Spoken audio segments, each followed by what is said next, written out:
We took it all. We brought them to our land. An endless night, ember hot and icy cold. The rage of the earth. We made this curse. Carved it in the blood on our backs. We did not see. We could not, but she did. And in the end... What will I become? Senua's Saga. Hellblade 2. Play it now with Game Pass. Hey everybody, welcome to the Single Tracks Podcast. My name is Jeff, and today my guest is Matt Harvey. Matt is the co-founder of Enduro Bearings, a company dedicated to producing premium, high-quality bearings for the bicycle industry. He's been working in bike shops starting as a teenager and later for industry brands like Gary Fisher and Bianchi. Thanks for joining me, Matt. Hey, thanks for having me, Jeff. Appreciate it. So what was sort of your aha moment for forming Enduro Bearings?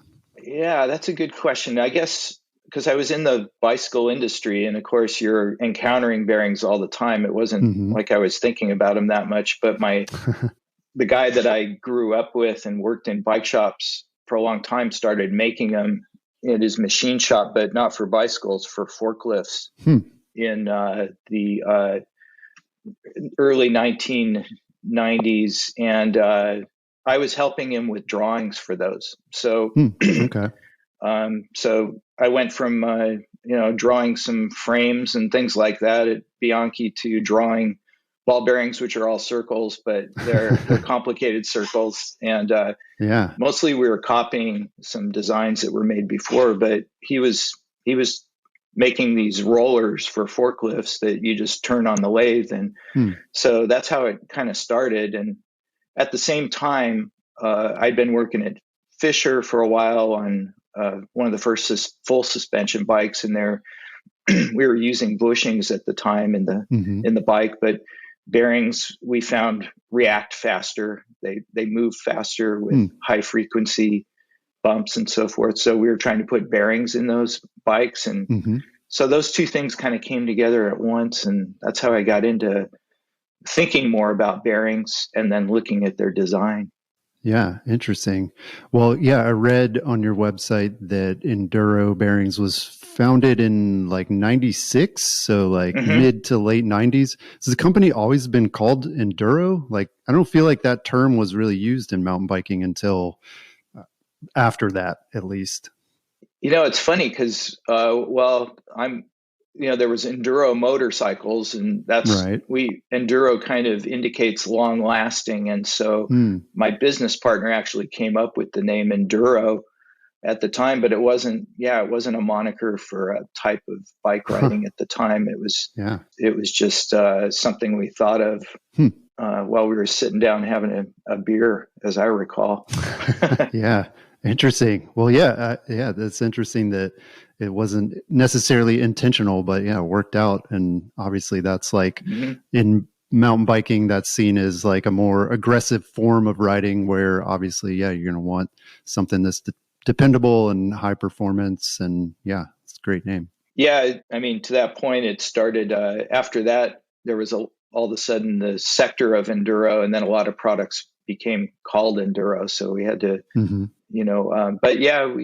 it was not a common term in bicycles at all at the time. Yeah, interesting.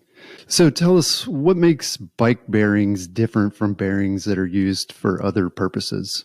Well, so most of the bearings that are used in bicycles are sizes that have existed for years and years, but they're usually for high speed applications and low load, small loads. Okay. For instance, the most common size in a bicycle is called a 6902, about a half-inch internal diameter, a little more than an inch outer diameter. So that bearing in industry is used all over the place, but it's usually spinning at 10,000 RPM. It's in a motor, a lot of motors and printers for large printers and all sorts of sewing machine duties, all sorts of duties that where it's spinning 10, 20,000 RPM with very low loads.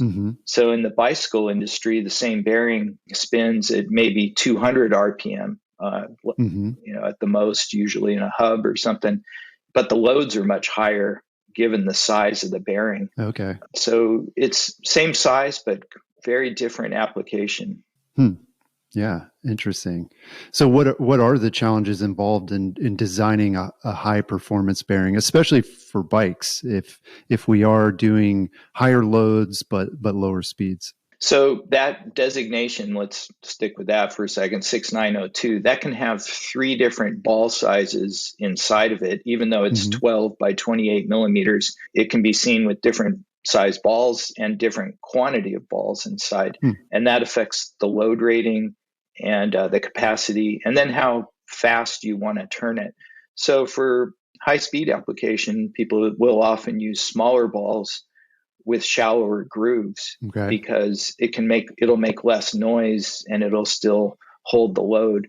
Whereas in a bicycle, what we do is we make it with as large of balls as possible and as deep of grooves for the races that support the ball, because the ball's rolling around in this ball cup that the ball rolls in on the inner and outer diameter, and the grooves of that cup or the height of them could be shallow or deep. When it's going really fast, they can be shallow because you have less noise, you have less surface area contact, and less heat, because as a bearing goes really fast, you have heat considerations too. Yeah. But for a bicycle, it never gets hot.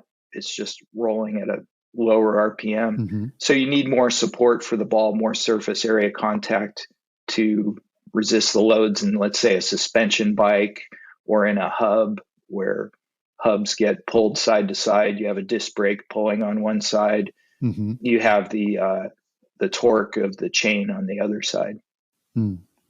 Yeah, interesting. And pivot bearings in particular seem a lot different because they don't come close to even one full rotation, right? They're just kind of like rocking back and forth. Right. So does that mean that you would design that differently in terms of like how it works and what it needs to be optimized for? Yeah. And so back to the 90s when we started, that was one of the first designs I did that I saw in forklift bearings. And forklift bearings, they're larger sizes, of course, but similar application. They're these rollers that have to support all the weight of the mast, and they go up and down. And they're not rotating very much, but they support huge loads. So they're full of balls. Usually these bearings we're talking about, they have like spacers in between the balls, a retainer that holds the balls. And so we came up with max type balls where you have to design it so that you can fill it full of balls, but there's no space in between the balls essentially. And it supports load by about 50% better. And like you said, in pivot bearings, you're not rotating even 360 degrees. You're actually only rotating 7 to 20 degrees on a pivot bearing. Yeah, very little. So it's just going back and forth, but you want maximum load carrying capacity. And in that case, you just want as many balls as possible and large ones at that. Yeah. So with a lot of bike stuff, I know the design is often dictated by weight considerations. Is that something you think about with bike bearings? I mean, obviously it's a small part. Yeah. But I made a list of like all the parts on a bike that have bearings, and it adds up. There's like a lot of different bearings. So yeah, is weight something you think about? Oh yeah. Because pivot bearings, like you just said, oftentimes you have 8 pivot bearings. Some bikes have up to 16 pivot bearings. So that adds up, and some of them, the most simple designs have 2 big, but if you're supporting all the weight on just 2 bearings, obviously those have to be a little larger. So weight is always a consideration. And usually the design is coming from the frame builders. So if they're asking me about if we're working together, then we're talking about weight, we're talking about load capacity. Axial load capacity is this thing in a rocker where it's getting any twisting action, or is it just pure radial load? So depending on where it is in the rocker linkage too, can dictate what kind of design you're going to go for that bearing. Yeah. Interesting. So, which parts on a mountain bike are going to benefit the most from high quality bearings? I feel like something that's going to be spinning a lot maybe is, but is it in fact something more like a suspension pivot that's going to benefit more? Well, suspension pivots are really important if you don't want to have to knock your bike apart all the time Right. and replace them all, because Right. it's not fun to replace 16 bearings Yeah. usually on a bike. Yeah. But when people ask me like what are the most essential places for bearings on a bike, I usually start with the bottom bracket, which is hmm gets the most punishment. It's low. Yeah. It gets all the mud, the dirt, the salt water, whatever Right. is on the road is getting thrown directly at it. hmm And it's where your power starts. There's a lot of, it's where the transmission starts from your legs into the drivetrain. hmm So the loads are not just straight on radial loads. They're all over the place because we pedal out of the saddle and so forth. hmm And then the bearings directly behind the bottom bracket on a pivot bike get a lot of that same action. So a low pivot behind the bottom bracket or around the bottom bracket gets similar punishment. So those two spots low on the bike are usually the ones where you would want to spend the most time with the best design, sealing them, all the considerations to make them last a long time. Yeah. Yeah. So, right. It sounds like in terms of durability, those are the spots to think about. What about like in terms of just the action, I guess for lack of a better term, of the bearing, like low friction, like something that's going to be very smooth and I mean, is that a consideration? Like, can you measure that and say like this bearing is more efficient than another one? And if so, like where do we want those really efficient ones? Yeah, you can. And we actually do measure, wattage drag of bearings and so forth. Fortunately, all of the bearings are extremely efficient new out of the box. When you put them in, a bearing is a really efficient little machine. They only drag, the drag on most bearings is around a quarter watt when you put it out of the box.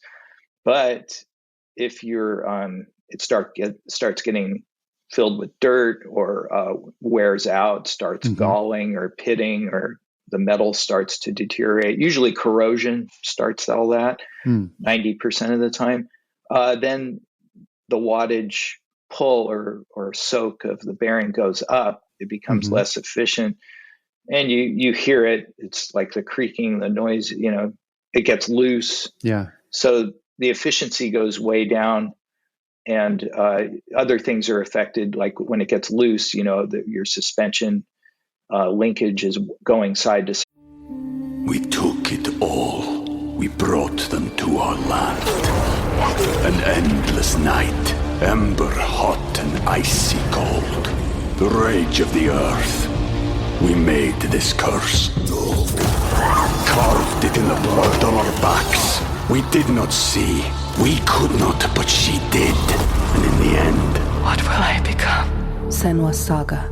Hellblade 2. Play it now with Game Pass. Side more wagging. So you're losing efficiencies there too. So the big considerations are keeping it clean. So good seals, good grease inside to begin with, and a lot of it, as much as possible. And good steel. Really just good materials. If you start out with lousy steel, you're going to have a lousy outcome of performance. It's not going to last very long. Okay. Interesting.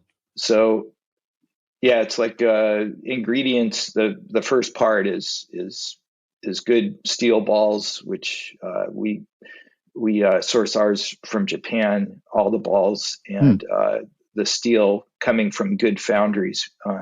That's where we have a little advantage, I'd say, to a lot of bike makers, because because of our industrial side of our business, we're able to buy a lot of steel because the forklift bearings are much larger. We buy a lot of steel, so we're able to buy from bigger foundries because it's all by weight.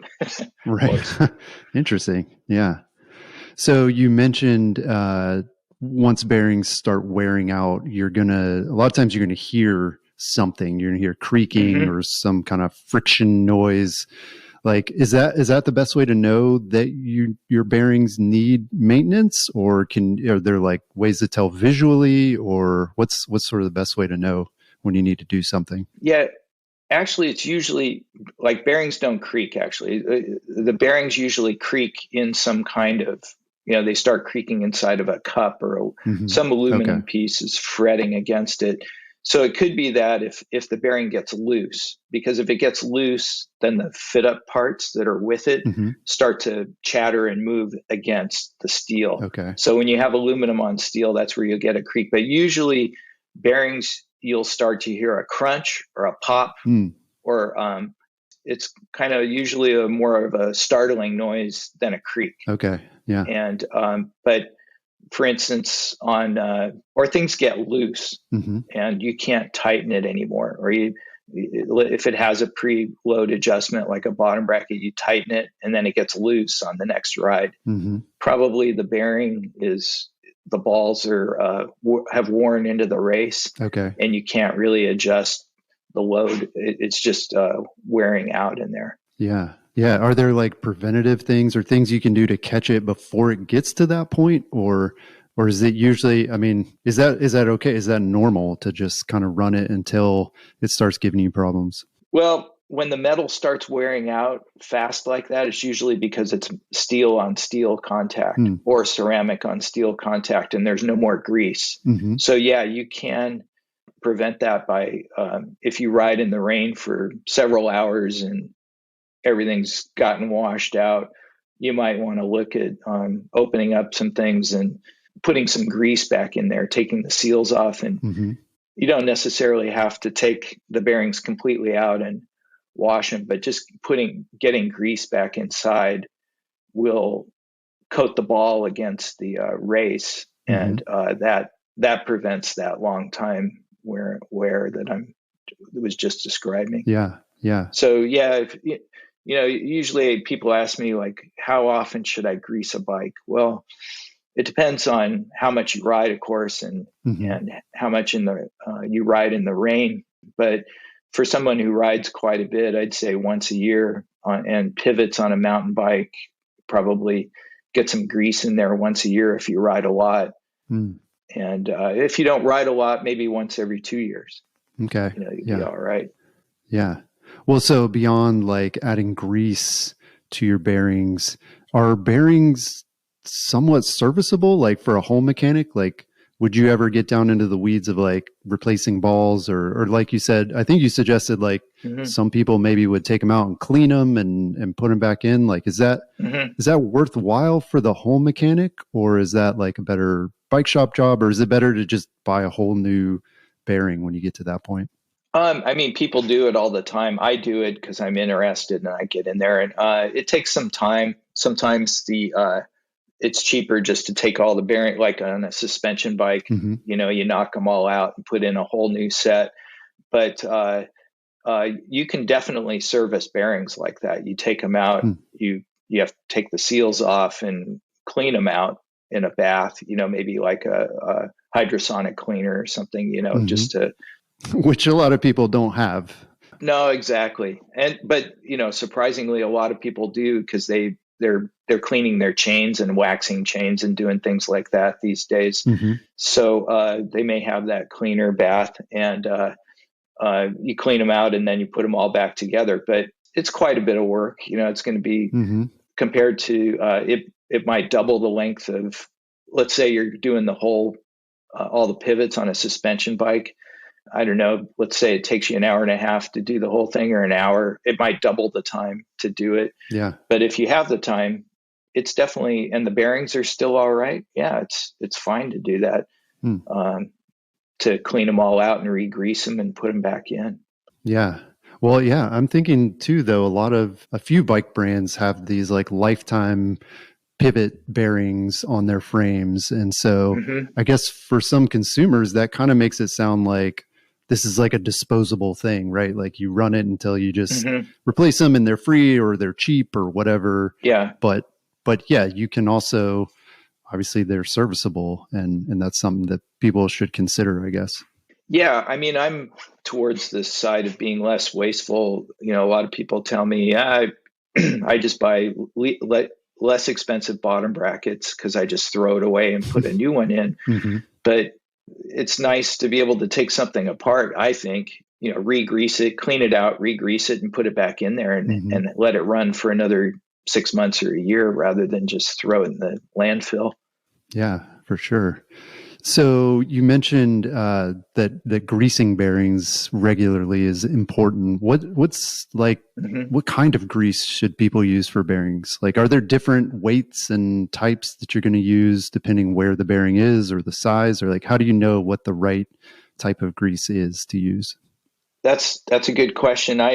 There's a lot of really good greases out there. We use some major industrial brand greases that, like Mobile, in a lot of our extra high pressure grease. So there's a lot of really good bike greases out there too. I like thicker, sticky greases, especially for pivot bearings. We use this stuff called Almagard that we also sell that you can get for max type bearings, because it's what they call an extra high pressure grease. And what does that mean? It means that it's really difficult once it's on the bearing to get pushed aside. So greases can actually, when the ball is on the race, it can push the grease aside, and then you have metal on metal contact. So extra high pressure means that even though there's a super high pressure between the ball and the race, there's still a grease barrier between the two metal parts. So a thick, sticky grease in pivots, because it's not spinning as we were talking about earlier, it's just rocking back and forth 7 degrees. So in that application, you want very thick and sticky grease that's not going to wash out and that's going to maintain that barrier between the ball and the race. For hubs, people like them to spin better, so you can go with a little bit lighter, faster spinning grease. Again, it's not going to really slow you down if you put that thick stuff in there, but people like their wheels to spin really well. I do too. So, you know, you can go with a quote unquote faster grease. I still prefer greases that are good against water washout, waterproof synthetic greases that, and as I said, there's a lot of good brands out there on the market. We use 3 distinctive greases in our bearings. So one for max bearings and headset bearings, where you have high impact loads between the ball and the race. It's that Almagard grease that's very extra high super extra high pressure, I think they call it. And then we use Mobile extra high pressure in hubs because it spins well and it hangs in there, and it's also good for impact. And then we use Kluber at the top end, Kluber Isoflex, which is a very fast grease. It's also very expensive for ceramic and stainless steel bearings. We use that because people at that level, they're looking at performance and they want less stiction of their grease. Yeah. Interesting. Yeah. And you mentioned the grease for hubs. And I know for hubs in particular, that can really change. Like some hubs are real buzzy and noisy. And if you put, you put a certain kind of grease or like extra grease and it'll quiet it down? Well, like a lot of the hub makers have a special grease just for the pawl mechanism. Which, I mean, that grease will work well anywhere, but I believe that's not an area I studied as much, but I've used it myself. And what I think is happening, it does quiet your pawl mechanism down. I think it's also a high pressure grease because it's basically a barrier between the two metal parts. So you don't get that sonic, as high a sonic noise out of the hub. Right. Yeah, that makes sense at those points. Yeah. So you mentioned just now the ceramic ball bearings. What's the advantage of using ceramic for your bearing balls? Well, so with ceramic balls, there is, it's a very small number, but there is less friction between the ball and race because the ball is 7 times harder than a steel ball. A steel ball can flex slightly you don't really see it or wouldn't notice it, but on a micro level, the ball flexes slightly, and it works really well. Steel on steel, they flex together, if you will, the ball and the race. But at any movement like that cuts down slightly on efficiency. A ceramic ball is extremely hard and will just roll. It's not going to flex at all. It's almost like a rock. You can think of it that way. So, but the challenge with a ceramic ball on a steel race is that it can wear out the steel race much quicker, especially if there's no grease. Once the grease is gone, usually on bearing steel, it's just a matter of short time before it'll be worn out. We have a steel that we use called XD15 where this doesn't happen. The steel was actually engineered to use ceramic balls. It was developed for Airbus for control bearings in the wings. And you can actually run an XD15 ceramic bearing without grease. You don't need any. Oh, wow. But it's the makeup of the steel. It's hardened with nitrogen instead of carbon. And on a micro level, because of this attribute, it won't wear out against a ceramic ball. It'll actually polish it as it goes around. Wow. So it's a little different animal. Of course, it is more expensive, but if you like ceramic bearings and you want that edge of you can run these things with no maintenance, but it costs more. So there's always trade-offs and compromises with all these things. But back to your question on ceramic hybrids with chromium steel, which chromium steel is 90-something% of the bearings that we see that in the market. Okay. They call it bearing steel. Sometimes it's a high chromium steel. When you have ceramic balls with those, you have to keep up with greasing and maintenance in order to have them last a long time. Okay. Yeah, that's good to know. Because I think a lot of people just think, oh, I'll spend more on this, it's better, and so I don't have to think about it as much. But it sounds like you actually do need to really keep on top of that if you do go with ceramic bearings.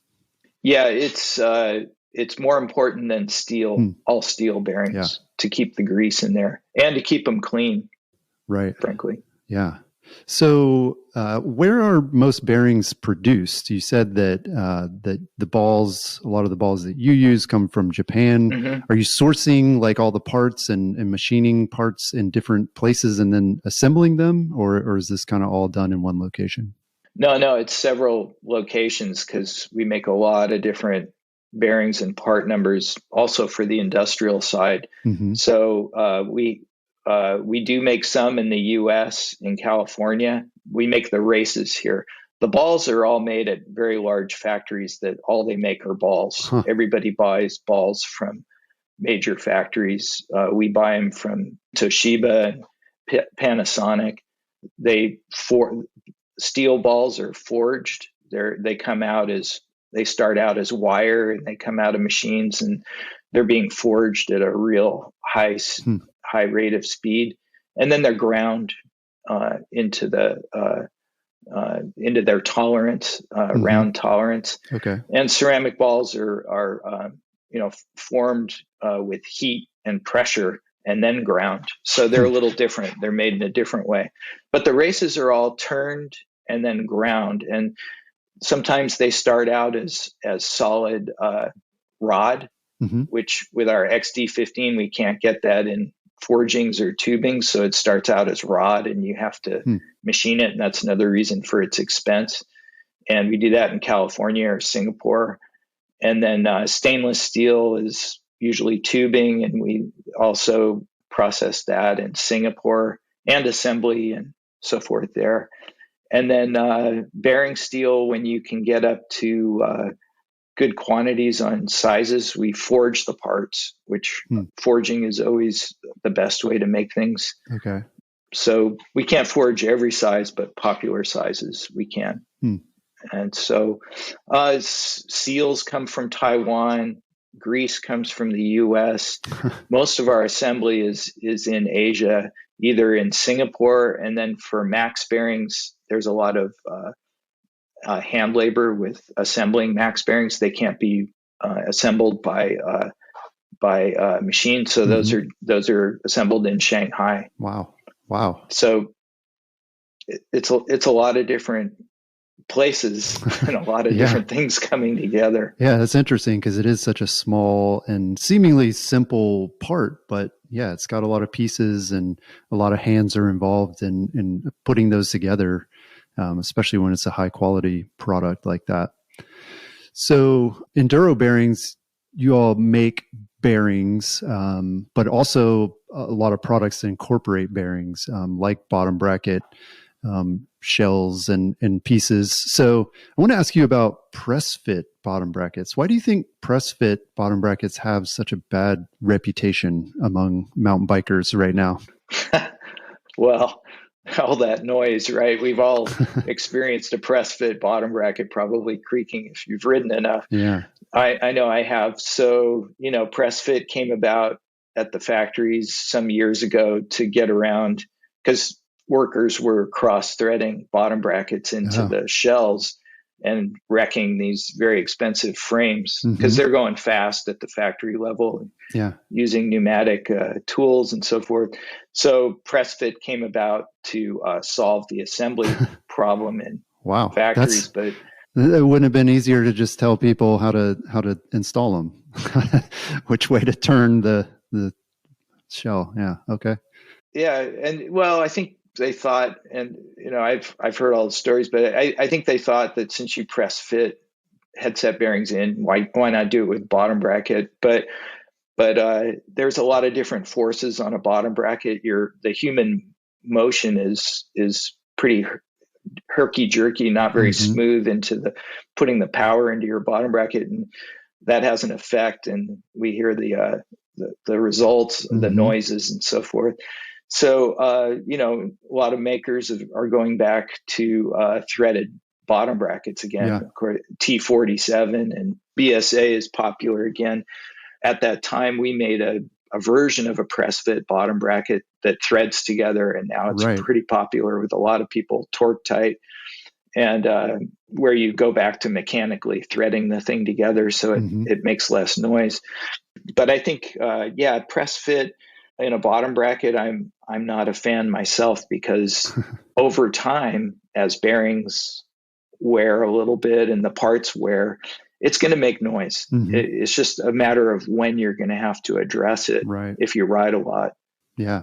And I imagine too, for a lot of home mechanics, that requires another tool. I mean, unless you have a tool for pressing things into your frame like that, a lot of us, we'd rather just screw something together. Well, and then not only do we have press fit, but we have, more than a dozen, maybe 24 permutations of press fit. Maybe there's a dozen, but then when you add up Dub and Shimano and all the different spindles, you end up with a lot of bottom bracket types. Right. I think we have over 50 in stock, something like that. Oh my goodness. Well, yeah. Do you see that becoming simpler over time? Like it is, we've seen it with like derailleur hangers is something that there had been just countless versions of it. And we see SRAM saying, let's try to standardize this. Like, do you think that'll ever happen with bottom bracket sizes? Because it is really confusing. Well, I think it seems like people are coming back around to BSA threaded shells again, and especially in the mountain bike world. And then T47 is gaining more and more popularity, both where you're threading the cups into the shell. So, I think people have gone away from, some of the quote unquote standards that are around, but, a lot of them, like BB8692, it's a problematic bottom bracket shell, frankly, to address all the cranks that are in there. But, it's hanging on. A lot of the big makers use them, and we have a couple of threaded solutions for those, but you can't do it on every solution. Oh yeah. Some of them you just have to use a press fit setup. But I think to answer your question, yeah, I think it's coming back around. I don't think there's going to be any one solution, but there may be, like, let's say 3 or 4 that are acceptable solutions instead of 24. Yeah. Like there were a couple of years ago. Yeah, that will be nice for sure. So aside from bottom brackets, to me, it seems like the bearings and pedals tend to give riders a lot of problems over time. Is that due to their placement as well, where they're like getting more into the mud and rain and stuff, or is there something else going on there in terms of like the forces or the speeds that they're rotating at? Well, there's a couple of things. One, you're right. They're right down in the dirt again. And the other thing is everybody wants the ball of their foot as close to the pedal spindle or the zero axis, if you will, as possible. So you end up with let's say a 10, usually a 6/8 or 10 millimeter diameter spindle. 10 is big. And then you have to put a bearing on that. And a lot of times pedal makers will use a bushing instead of a pedal because it's lower profile, right? Or a needle bearing, which is very popular in pedals. Usually there's a ball bearing out towards the crank arm and a needle bearing out towards the end of the spindle. Okay. So it's kind of buried in your pedal. You may never see it because the only time it's hard to drag it out of there, it's deep inside. So yeah, it's challenged because you're asking a lot of the bearings that are on the pedal spindle. They're really small. They may only have a 50-pound capacity. So you may have to use 4 of them on the spindle in some pedal designs and to support the load of the pedal and try and keep the ball of your foot as close to the zero axis as possible, because they've proven that as your foot is closer to the center of the pedal spindle, you're more efficient in your biomechanics. Yeah. So the goal is to do that, but you're going up against smaller and smaller bearings. So you can put the bearing outside, close to the crank spindle, but then it's getting cantilevered. There's a lot of unbalanced loads on the bearings out there, and so that wears it out too. So you're right. It's pedals are a big challenge for getting a bearing system that is smooth and spins well, and takes the load, and gets your foot down. For sure. And in mountain biking too, especially if we look at flat pedals, a lot of those, they're trying to make the pedal itself thinner and thinner. And so that speaks to sort of what you're saying. You can't fit bearing really. At some point you can't, other than like needle bearings, can't fit that into the spindle. And then also I am curious about mountain bikers on flat pedals, because a lot of them prefer to have like kind of the center of their foot or like their arch over the spindle. Does that make it easier or harder in terms of like balancing those loads, or does it matter? Because it's still the majority of your weight is going to be there. It's just a different part of your foot. Yeah, that doesn't change it too much, because if the pedal cage or the pedal assembly over the axle, the load will get dispersed evenly down to the pedal spindle, no matter where the ball of your foot is. It's still weight coming down straight on that thing. It depends on the placement of the bearings. If the bearings are completely inboard and it's an imbalanced load, that will become a problem. If they're spaced out and they go all the way out to the end of your foot, there's something out there to like carry weight out at the end. It's probably a balanced load. It's going to work better. The other part of what you were saying too is, you have a lot of seals. You'll see a lot of those flat pedals don't spin very well, or sometimes they don't. They're in the wrong position when you go to put your foot back on them. And it's because there's a lot of seals on there to keep the dirt out. And the seals, it's not the bearing that's holding the pedal back. It'll be the seals that are giving you that, stiction, so it doesn't level out. The pedal doesn't level out easily. Right. So tell us, what's next for Enduro bearings? Is there potential for innovation and improvement in bicycle bearings, or are we kind of at the edge of what they're capable of doing? No, we have a new design of what we call max hit, and to your point, or what we were discussing earlier, of creaking bottom brackets. We usually on a bottom bracket, you have an aluminum cup with a bearing that's pressed into it, or that's how everybody's is made. There's probably 50 or more of those out there like that. So we are making the outer race is the bearing cup. It's basically a threaded bearing. Okay. And we're able to do that because we're a bearing company. So what does that do? Well, it eliminates the aluminum cup to steel bearing interface. So the possibility of creaking is gone there. And then we're able to use bigger balls in the bottom bracket itself. So they roll better, they last longer, they roll with less friction. If everything's not straight, it accounts for misalignment better. So we're very excited about that. The max hit, they're basically threaded bearings. And the next one that we're coming out with is T47, which we've been working on for, well, frankly, all this year. So the hard part about it is getting all the tooling and fixturing to make it at the factory just right. So there's a lot of work. There's been a lot of work to make these, but it's been really fun and cool for me because when we've finished them, they work better than we thought they were going to. They're really efficient in our we test them on our machines. Of course, we're doing field testing too. We got a lot of them out there, but the T47 max hits, I'm pretty excited about those.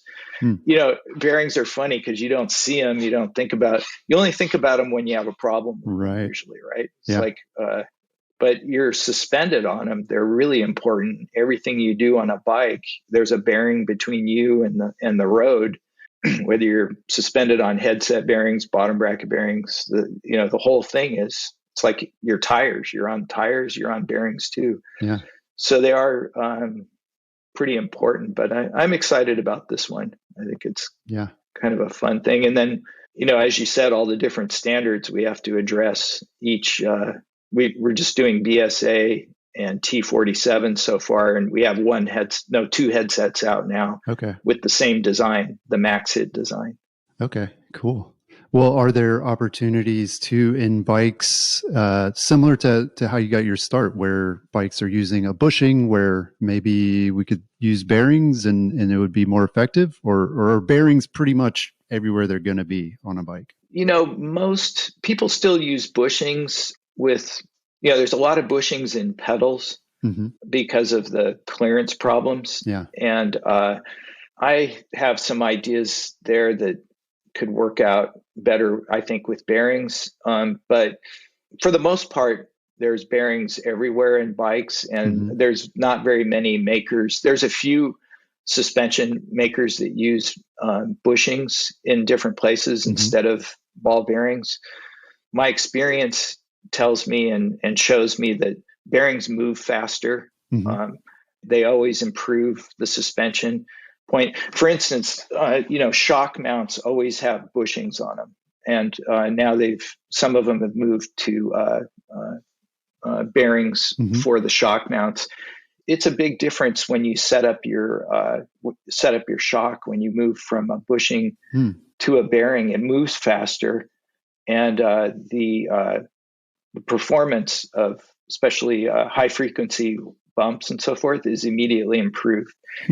And we made 20 years ago needle bearing replacements for shock mounts, and we didn't even talk about it, but we didn't promote it or anything or market it, and we sold so many. And the feedback from the people who are racing bikes and riding them said, man, it's just night and day with needle bearings in the shock mounts compared to bushings. Yeah, interesting. So even at that point, which is, usually have a rocker assembly and then the shock is far away in the system, you wouldn't think it would have that much of a performance advantage, but it does.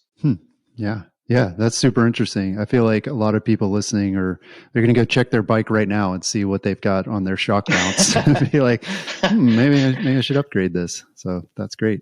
Well, Matt, thanks so much for talking to us about your company and also how bearings work. I learned a ton, and hopefully our listeners have as well. So thank you. Thanks a lot, Jeff. It's a pleasure. Well, we'll have a link to the Enduro Bearings website in the show notes if you want to get more information. That's all we've got this week. We'll talk to you again next week.